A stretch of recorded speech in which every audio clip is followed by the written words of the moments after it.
অতীতের সব রেকর্ড ভেঙে ডিসেম্বরে দেশে এসেছে ইতিহাসের সর্বোচ্চ রেমিটেন্স, এসেছে প্রায় $264 কোটি। সেই হিসাবে বছরের ব্যবধানে প্রবৃদ্ধি হয়েছে 32.5% বেশি। সব মিলে অর্থ বছরের প্রথম 6 মাসে প্রবাসী আয়ে প্রবৃদ্ধি হয়েছে 27.5%। দুর্নীতি কমা ও ব্যাংকের সাথে খোলা বাজারের পার্থক্য কমে যাওয়ায় ভাটা পড়েছে হুন্ডি ব্যবসায়, যার প্রভাব পড়েছে বৈধ পথে রেমিটেন্স আসায়, বলছেন বিশ্লেষকরা। ফ্রিজ, টিভি এবং এসিতে দেশের 1 নম্বর ব্র্যান্ড ওয়ালটন।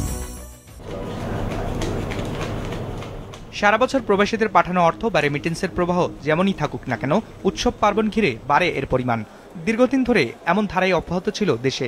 তবে প্রচলিত ধারা থেকে বেরিয়ে বিদায়ী 2024-এর শেষ মাস ডিসেম্বরে প্রবাসীরা পাঠিয়েছেন প্রায় $264 কোটি রেমিটেন্স, যা আগের বছরের একই সময়ের তুলনায় প্রায় $65 কোটি বেশি, যা একক মাস হিসেবে এ যাবৎকালে সর্বোচ্চ রেমিটেন্স।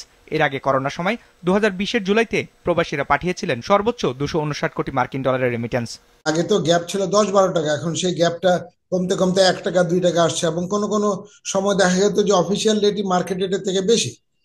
তো এই সমস্ত কারণে আসলে যেহেতু অফিসিয়াল রেটটা মার্কেট রেটকে রিফ্লেক্ট করছিল, that should be the most important reason for increasing in the remittance. হিসেব বলছে অক্টোবরে দৈনিক গড় রেমিটেন্স এসেছে প্রায় $9.25 কোটি। এ সময় 61টি তফসিলি ব্যাংকের মধ্যে সবচেয়ে বেশি রেমিটেন্স এসেছে বেসরকারি 43টি ব্যাংকের মাধ্যমে। আয় এসেছে $179 কোটি।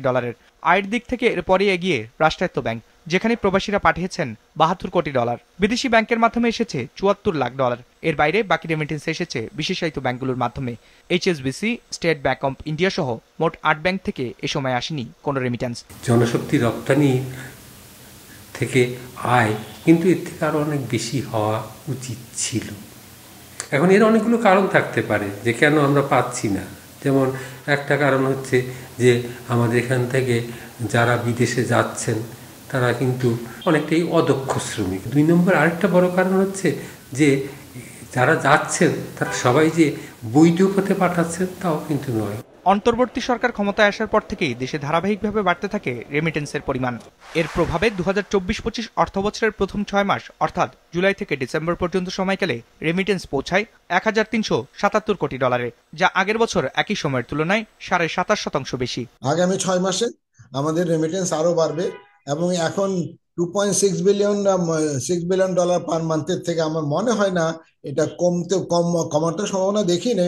ইভেন এটা $3 বিলিয়ন পৌঁছাইতে পারে।